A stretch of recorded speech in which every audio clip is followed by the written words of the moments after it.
It's a 1+1 unit. 1+1. Yes, 1+1. 1+1 and they're going to squeeze 10 people inside. Wow. Yeah.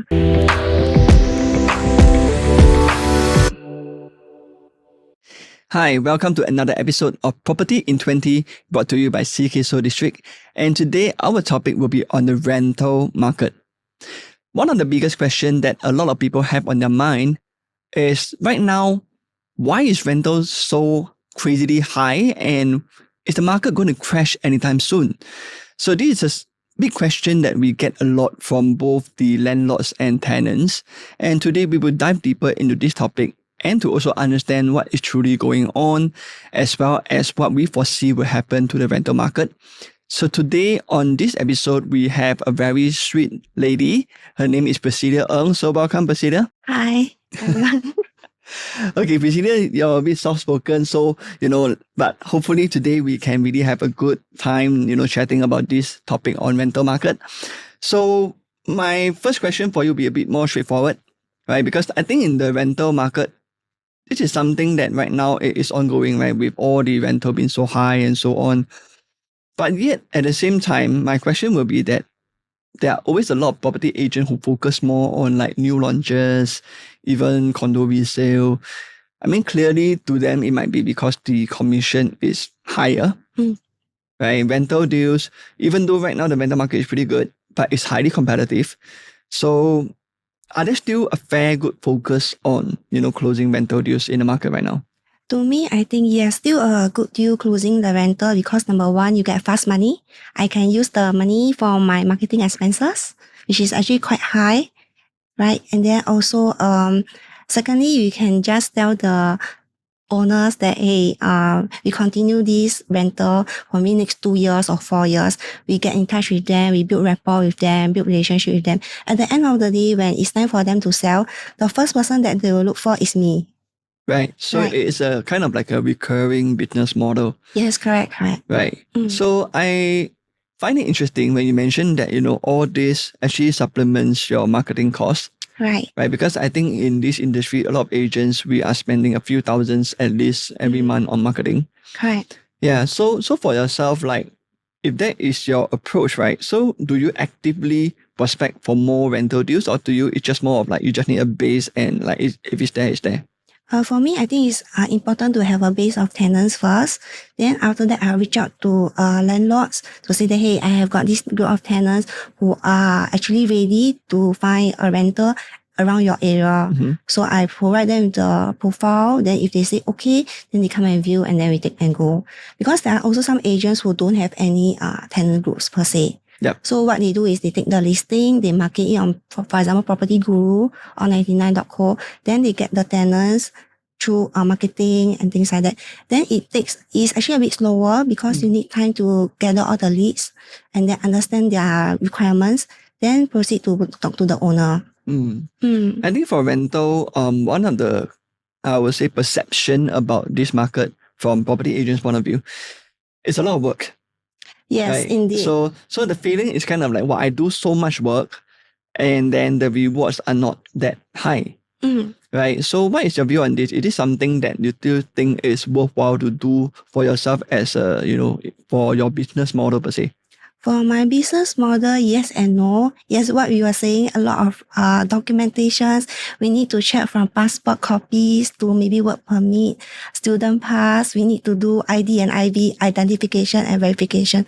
So these are the kind of things that we always need to be there on the ground. Say for example, if there is a change of tenants for whatever reason, we need to be there and meet them. So it is a continuous you have to be there on the ground for the next 2 years if your lease is 2 years. So taking out a lot of my time for that maybe $5,000 or $6,000 in comparison to doing a resale, you hold on for another maybe 3 months, you take the money and then you go. So I think end of the day is what you want. So you want maybe this tenant, they may rent for 2 years and when they are ready to buy, they also look for you. So I look at it as a long-term investment of my time and effort on this group of tenant profile. Right. So when it comes to rental, because like it's not just the documentation part, I think the more tedious part is also like in between whenever there's anything that is faulty, that needs repair, or worse come to worse, maybe got leakage problem, aircon spoil, whatever, right? So all this, I always have this very interesting so-called perception on the ground. People think that this is part and parcel of what agent must do. Okay. But because I conduct like RES revision trainings, right, for all those people who are taking the exam to become a property agent, I came across this question, right? When does the duty for an agent ends for a rental case? Okay. And most of the common answer is when the lease term ends. Because they think that your agent, your duty once you sign is macam sign on, right? If I sign a 2-year lease, then as my agent, you're supposed to work for me for 2 years. But the correct answer is no, that is not the case, right? The correct answer is that we are done once we are done, like, matching the landlord and the tenant. Once TA is signed, then unit handed over, our duty is done. Correct. So that is why with this so-called misconception, right? A lot of people just think that how come my agent disappear? How come my agent no sound, no picture? All right. So for those of you, I'm talking to the camera now. For those of you who are, watching this, listening to this now, I'm saying first, agent by right, after handover, pangkang, over already. But having said that, out of goodwill, we always want to maintain the relationship, like you said, right? It is, of course, for the renewal. The truth is that a lot of clients think that, hey, if you never do anything, then why should I pay you the renewal comp? Yeah. Yeah. So that is a big, I would say, misconception that is across the entire industry. Yes. I used to assume that the agent has to do 2 years. So when I just started out RES, right, I actually don't dare to touch rental. You don't dare to touch rental? Yeah. Because you think it's a tie down, like sign on for 2 years like that. Yeah, correct. And then 24 months, I need to be tied down to this particular unit. I need to be facing tenants and landlord for whatever request. So I got a bit scared. I got a bit put off. Okay. Then after that, because I went to have this 99.co subscription, there was some open listing. So I tried out my very first rental, and I thought, actually not too bad, right? If we have a very understanding landlord. Yeah, you must tell the landlord out front that, see, this is per CA, our duty ends when we hand over the unit. After TA sign, everything else is done now. Okay. I can help you out of goodwill, but please don't take my goodwill for granted. Nice, I like that. Yeah. I like that. Correct. Yeah. So when you help them after everything is handed over, after the defect checks is over, they will feel appreciative of you. Okay, that's good. I think it's important that we put it up front to clients that end of the day, all this is actually goodwill, right? We are not obligated to serve you after the so-called unit is handed over, but we want to, maintain a good relationship. We think that this is a long-term partnership in a way. Yeah. And that is why our goodwill, we are here to help you. Yeah, so that's very well done. I think not a lot of like young new agents would dare to actually put this up front to owners. So very good. So since we're talking about this, right, then based on your own past experience, are there any particular rental cases that left a very huge impression on you? Okay, maybe just share with you one rental case. The landlord and the tenant, they have immediate family members who are actually lawyers doing conveyancing. Both sides, yes. Oh. Yes. Wow. So I had, me being the middle person, I have to talk to the tenant, then I have to talk to the landlord. So we went through at least 14 revisions of the tenancy agreement. 14? 14, yes, correct. 14. Wow. Yes. Just because both sides, they all had lawyer family background. Yeah, correct. So there was one point in time I actually wanted to say, why not you all talk to each other, but 14? How long did it take to conclude this 14 revision? It took me close to 2 weeks. 2 weeks. Wow. And because lawyers, right, they like to color all the revisions in different color. So the end product was very colorful. I can't even remember which version was which color. Oh my God. Yes, 14 revisions. Yes. So in 2 weeks, means that every day one revision. Yes, correct. So ding dong like that for every day. Yeah, correct. And 14 revision is like 14 revisions from both landlord and tenant. So if I were to be very precise, right, it's 28 times of updating. Yeah, back and forth, right? 28 yes, times correct. of, wow. Yes. But thank goodness everything all resolved lah. Yeah, so before the handover, it was so tedious, so many paperwork to do, so many objections from both sides. But after handover, everything was okay, thankfully. What kind of property was that? It was just a very small 2-bedder condo. Okay. Yeah, correct. Roughly which location? Just to share. Oh, it's at Yio Chu Kang. Yio Chu Kang. Wow, I was expecting a bit more like closer to town kind of. No, it's not. So it's like just Yio Chu Kang, your neighborhood area. Yeah. But with this kind of lawyer family background. Correct. Wow. Okay. Wow, 14 revision. 14. But how come there's so many revision though? Is it like because the tenancy agreement usually is a standard template? Correct. So there were things like, for example, the 14 days defect period, and also after the takeover, we are supposed to hold on to the deposit for 14 days, right? So that we can have ample time to check. But the tenant didn't want to give us the 14 days to check. They want us to check immediately, and if there's any defect, we have to let them know within the same day. Wow. So this was one of the challenges that I faced, because I had to talk to law firm and ask them about how do I handle this. I mean, I'm really dealing with 2 lawyers, right? And I had to go to another law firm to ask for a third opinion. Right. Yes. And also aircon structural, regarding the aircon, because the aircon wasn't a new self aircon. It was already 6 years old. Mm-hmm. So they had concerns that if there was anything that go wrong, like for example piping, structural, that we cannot see with our bare eyes, right? So yeah, they are very concerned, and they put a very, very, very long cost on it. Okay. But I think that it's actually already something that was mentioned in the original tenancy agreement. Yes. But they just wanted to be even more thorough. Correct. Wow, not easy. Yes, not easy. So that one, yeah. Because I would have thought that like currently, I mean the current versions of tenancy agreement has been refined over the years. It pretty much covers most of the concerns. Like it's very rare to have, this kind of 14 revision. Maybe 1 or 2 we can understand. But 14 is crazy. Yeah. Okay. So are there any other cases that also was very interesting for you? Interesting. Okay, so I have another corporate lease. Okay, so it was a short-term rental for 6 months. It was in a proper condo. So towards the end of the lease, right, we actually got approval to go into the house for our contractors to take some measurements. Yep. Then when we went in, right, we got a shock because it totally looked like a dormitory. Oh, yeah, dormitory. It looks like a dormitory. There were double bunk beds, and there were more than 6 beds per se. Okay. Yeah, so we all got a shock lah. How many people do you think there were? I think, right, it should be maybe 10.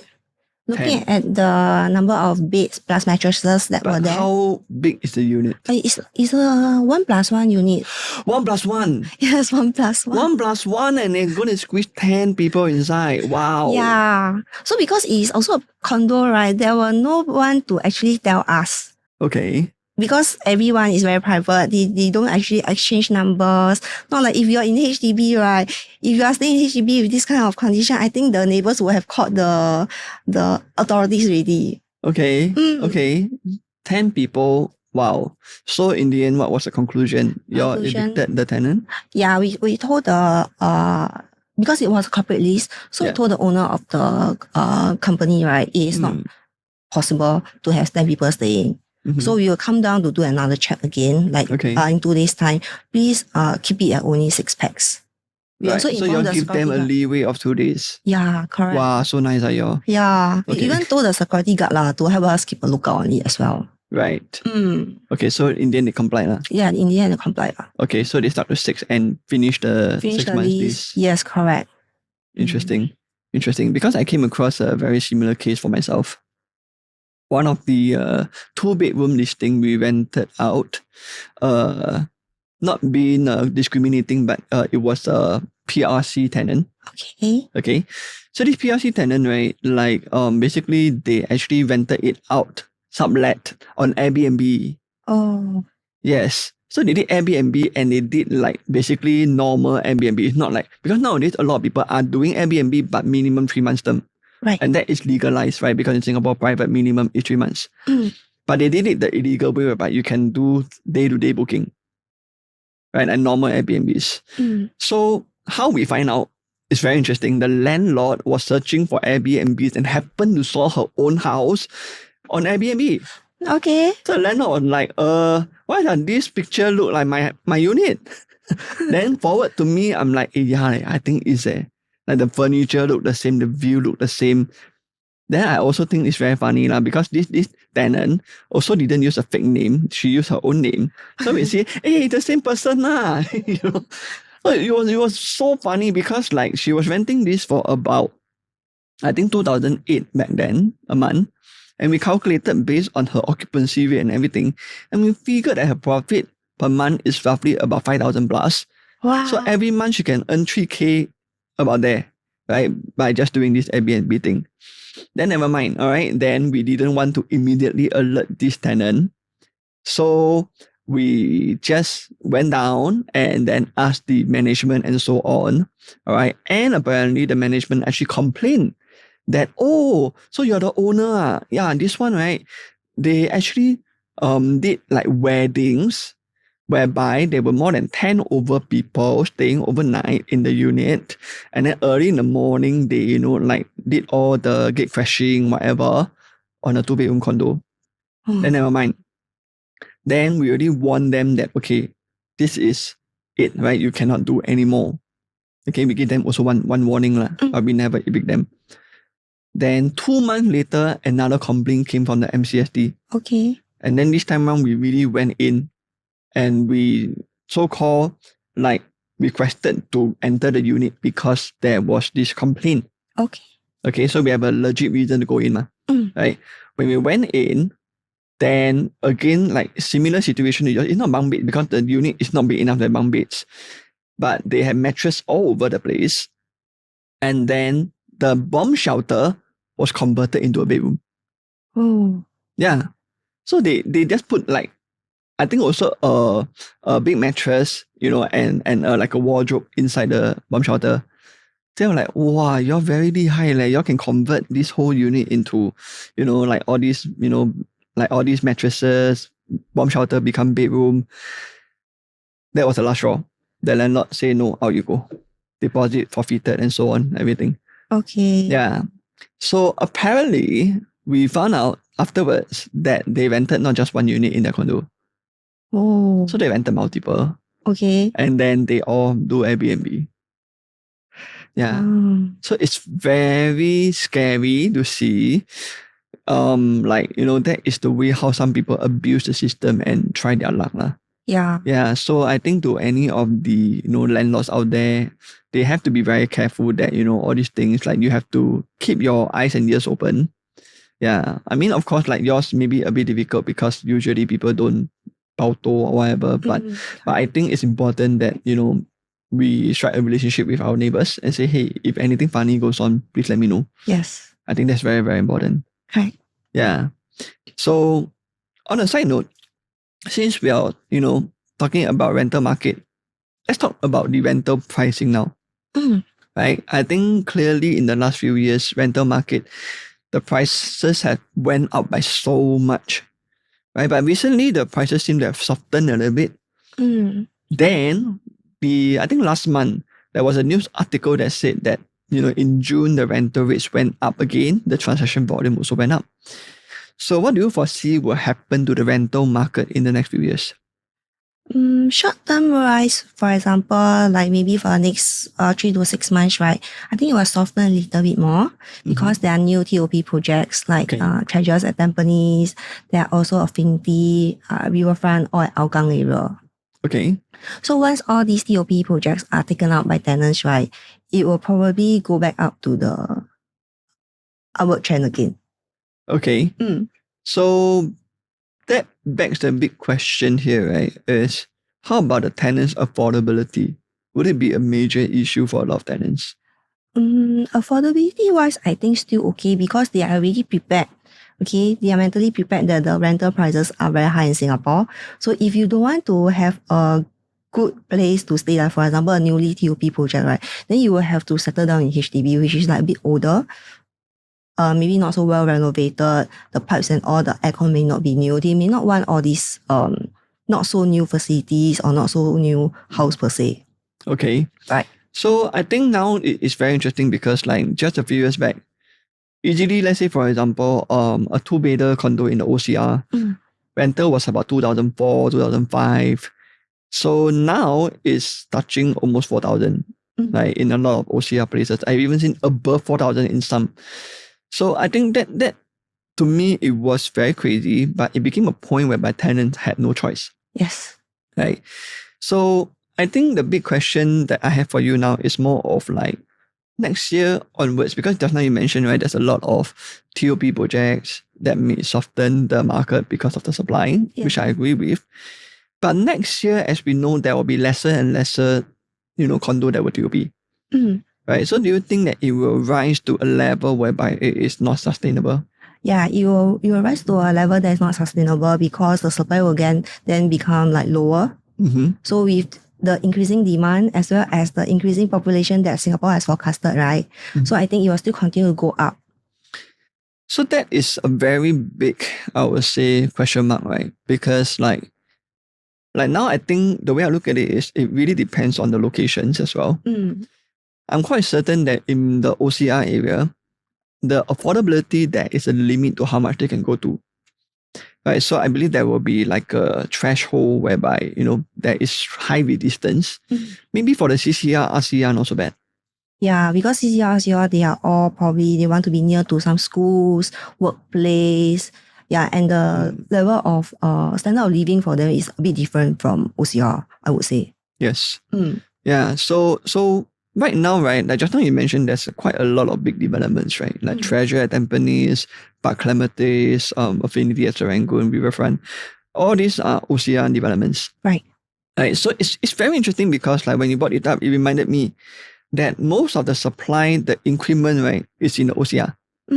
But when I look at RCR and CCR, there's actually not that many new supply. Yeah. So what we could see is that the rental rates for RCR and CCR could shoot up by a lot. But then the OCR could probably be a little bit softer, or it will still grow but probably slower. Yeah, slower. Yeah, I think that is a bit more possible. Yeah. So now in terms of this, right? However, the irony is that there's also a lot of young adults looking to rent on their own. I have my brother who is like, he is this year just 23 years old, and he's telling me, Echo, I want to go out and rent my own room. I'm like, hello, you how old only? You want to go outside and stay by yourself? You know how expensive it is. I mean, even for me as a property agent, I also think like it's xiao, and I wouldn't want my own brother to go out on his own when he is so young and he doesn't have that, like stability in his career yet. Right? Not like he's coming 30s or something. Okay. So in terms of this, right, like there's more young adults thinking of renting first before buying their first home. What do you think about this? Do you think this is something that is a feasible strategy? To me, I think it is not a feasible strategy. Why? Because number one, they are still young. Earning power is not there yet. Okay. And then number two, they probably think that, everybody is renting. I also want to jump onto the bandwagon and then to rent. But they don't know what's coming, what will be ahead of them. Yeah. Yeah, I think now, a lot of youngsters, right, like they are either doing room rentals or co-living. Yes. Yeah, so because that is still around the 1,000 plus a month range. But most of their income is maybe not more than 3,000 a month. Yeah. So how will we already go to rental already? Exactly. So how much do they have left? So just say, for example, if you're going to rent for 1 year or maybe 2 years, you could have saved potentially like maybe 12,000 or 24,000. And this could be better used for maybe your down payment, your maybe renovation for your next proper home. Yeah. I think it's beyond just that. I feel that right now the bigger issue is that the priority for these youngsters is not on the money. Because to them it's more of like, I don't want to stay with my parents. Okay. Right? I want to have my own space. I want to have my own freedom to do whatever I want. Right? Including people who want to do whatever they want with their boyfriend, girlfriend. I have heard of some stories, right, that whereby they just want their own space for these kind of reasons. Yeah. So money suddenly becomes like not that important, even if it means that it's more than like maybe half of their salary. They don't care. They think that I just want my own space to do what I want. Which I really feel again is like, oh my God, like you are still young, you may think it's YOLO, you may think like it's just live in the moment, Mm. you know, but when you grow older, you will start to look back and think, well, how I wish I didn't spend all this money on this. Yeah. Yeah. So at the same time, there's also another group of people, right, who, not the youngsters, but these are the people who bought new launches and they rented properties. I think that was a very good period of time whereby a lot of property agents were actively encouraging people to rent while, you know, waiting for the new launch. Mm. I would say that maybe 2 years ago it was still alright, right? Because like the rental back then was still not so high. Yeah. But now that the rental rates have went up by so much, do you think it's still worthwhile for people to rent while, you know, waiting for their new launch? Mm. I think yes. How do you define it? Like Okay, why? say for example, if I look at family profile, demographics per se. Okay, so if you are, for example, just a couple, you don't have any kids, right? You can just move anywhere. Don't need to be burdened by, oh, my kids' school, this and that. So you just rent a place, stay there for maybe you can rent a room also. Okay, just stay there for the next 2 or 3 years, then wait for your condo to be completed, take the keys, and then you can move in. Okay. Okay. Another profile is a family profile. You have maybe 3 kids. So moving, yes, it may be very, very troublesome. But if you look at the long-term goal, right, staying in a condo that may further appreciate in years to come, maybe for the next 10 to 15 years. And then that money, you can keep that money for your kids. Leave it for your kids. I think, why not? Okay. So it's about making sense of the numbers. Right. Because today, if I look at the rental rates, it's not cheap, of course. Yeah.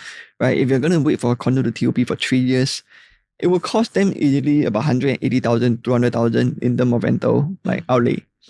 Okay. But then there is a very interesting study that I did is that, okay, like maybe in 3 years, you're paying this amount to a landlord. Versus if you buy a resale property, in the same 3 years, but I use a 2 million property calculation. If you buy a 2 million 3-bedroom resale, which is very common nowadays, by the way, the amount of interest that you pay to the bank based on today's current interest rates is also about 170,000 to the bank. So to me, it's like almost the same amount of money. It's either you pay to a landlord or you pay to the bank. There's no difference. But the difference will be that then, however, you have a brand new launch waiting for you that potentially if you buy a big unit, you could see the appreciation of, 200,000 to 300,000 or more. Right? We have seen even cases of 700,000, 3-bedder, like less than 5 years appreciation from a new launch. So then that is where the renter suddenly doesn't seem so bad after all, right? Because the trade-off is good. But then with that being said, this strategy don't work for small units. Right, because the appreciation is not high enough. Yeah, so I think that also depends on whether people are buying big unit or small unit. True. Hello. So before we end off today's episode, maybe for people who are looking to rent out there, let's just talk about tenants. Right? So what would be your most important advice in today's market for tenants? Choose a unit that you like with the right price. Okay. Yes. How do they define what is the right price? Go through the rental transactions. Take a look and see whether everything else is okay. For example, if you are talking about a unit that is maybe 10 years old, see whether the aircon is like newly changed. See whether all the renovations are recently done. Okay. So if you are paying 4,000, for example, for a HDB, 3-room HDB, if you are looking at a very, very old HDB unit, everything else is falling apart, then I think no. But if you are looking at things whereby all the appliances comes with warranty because it's just renovated, for example, aircon that is just changed, I think 4,000 is okay. Okay, but how would they know? Because this probably their first time in Singapore. Like, let's assume that these are new tenants, right? So how would they be able to tell? Okay, so that's where I come in place. Okay. Right? So I will find out all this information, present it to the tenant and tell them, okay, this is actually a very good price, even though it could be potentially higher than other units. But why this unit deserve this price, for example, is because of all these things. You don't need to worry about, things breaking apart. I need to call a repairman, handyman every now and then. Right. Right. I think that's very good advice though, because a lot of people when they rent property, maybe because like they just focus more on like what is the absolute price that I'm renting at. Maybe for example, they can choose to go for a cheaper unit, Yes. right? Like most tenants, obviously, most would want to save money, right? They would rather go for something cheaper than to pay a bit more for something better. Maybe because to them it's like, oh, I don't need to stay in such a good property. But what you brought up is a very good point. It's like, but what if there are issues that you can't see with an older unit, right? If there are any defects, any structural issue, or a lot of potential repair problems, that could cost you more, Yeah. like somewhere down the road.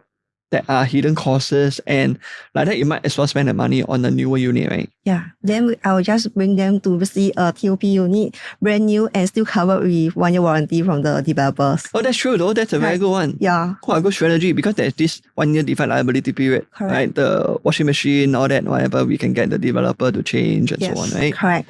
Wonderful, wonderful. Thank you, Priscilla. Thank you. Yeah, so today I think we really covered quite a lot on this rental market topic. So this is a very interesting part that I feel that a lot of agents are not openly discussing on social media and so on. A lot of people have been talking a lot about new launches, freehold 99 and so on. But I want to talk about this because I find that like rental market is something that is a big concern, right? Be it whether you are a landlord or even a tenant yourself, you will realize that there's so many things that are not being covered about this rental market. Right, so today, I believe we have covered really quite a lot on many different aspects.